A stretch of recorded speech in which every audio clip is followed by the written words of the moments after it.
आमसूल कोकमाचं झाड.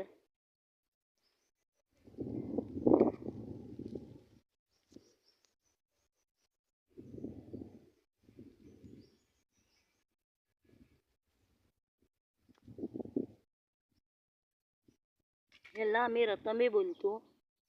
या रतांब्यांपासून कोकम बनवली जातात.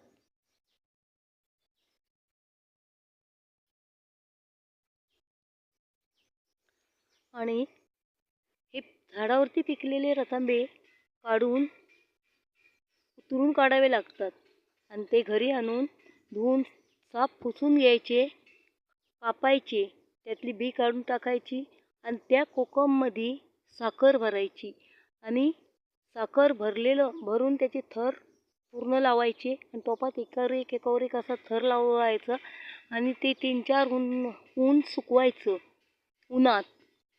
तेच अमृत सरबत, कोकम सरबत होय.